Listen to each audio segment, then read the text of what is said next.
आपसे ताकत के विषय में बात करना चाहता हूं। लेबनान एक कमजोर मुल्क है जिसकी अपनी सत्ता का कुछ अता पता नहीं है, सेना का भी कोई बहुत ज्यादा अता पता नहीं है। एक आतंकी संगठन खुद लेबनान के एक बड़े इलाके पे कब्जा करके बैठा हुआ था, इजराइल उसके खिलाफ मोर्चा खोल दिया, समझ में आता है। गाजा पट्टी का इलाका है, हमास भी आतंकियों का एक समूह था, कोई एक सुव्यवस्थित सैन्य तंत्र तो उनके पास था नहीं, उसके खिलाफ इजराइल ने युद्ध छेड़ दिया, बात समझ में आती है। पर ईरान एक शक्ति संपन्न देश है, एक संप्रभु राष्ट्र के तौर पर एक सरकार वहां पर मजबूती के साथ बनी हुई है, हथियारों के संदर्भ में भी ठीक ठाक उसके पास व्यवस्था है, एक विधिवत सेना उसके पास मौजूद है।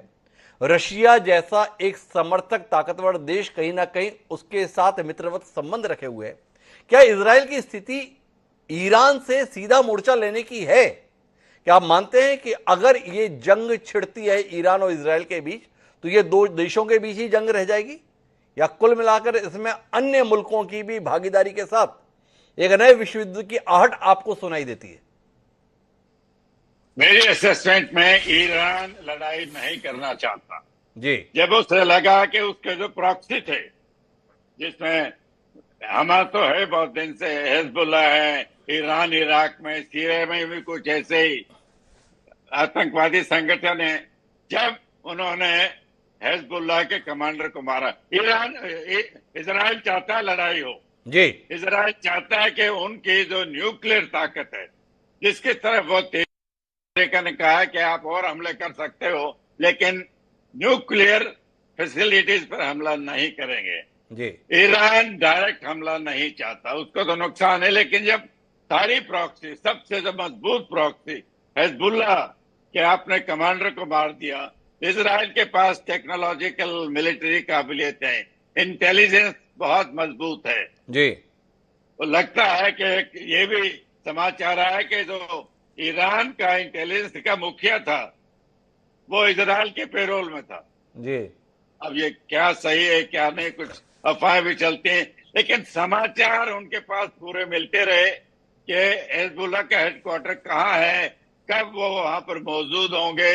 उन्होंने वो पेजेस और टेलीफोन भी, वॉकी टॉकी भी ब्लॉक कर दिए, पता नहीं यूएन इसकी इजाजत देता है कि नहीं, पर वो अलग बात है।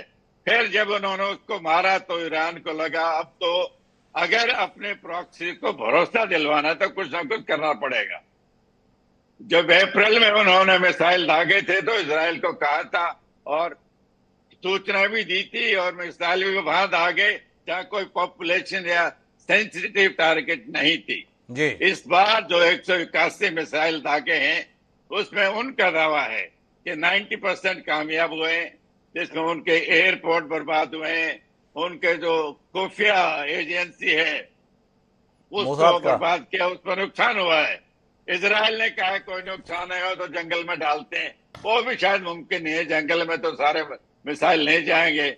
इजराइल का एयर डिफेंस है, बहुत मजबूत है, 4 लेयर है उसके, लेकिन कोई भी डिफेंसिव सिस्टम पेनिट्रेट हो सकता है, वही इस बार हुआ है। अगर इजराइल ने दोबारा हमले किया तो उनके पास 3000 मिसाइल है ईरान के पास, वो भी हमला दोबारा करेंगे, झगड़ा चलता रहेगा। इसमें मेरा मानना है, शायद मैं गलत हूं, शैतानी अमेरिका की भी है।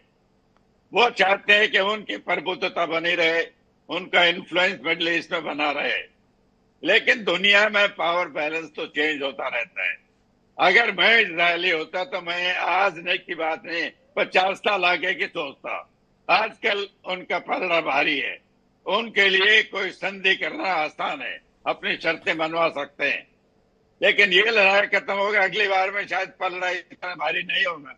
हथियार जो पहले अरब कंट्रीज के पास नहीं थे वो अब वो भी एक्वायर करते जा रहे हैं, उनकी मदद करेंगे, रशिया करेगा, चाइना करेगा, नॉर्थ कोरिया करेगा, क्योंकि वो भी नहीं चाहते कि अमेरिका के सोलो वर्ल्ड पावर बना रहे।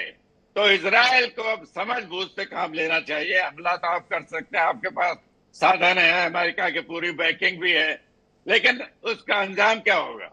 उसका अंजाम क्या होगा, ये सवाल उठा रहे राजकादियान साहब।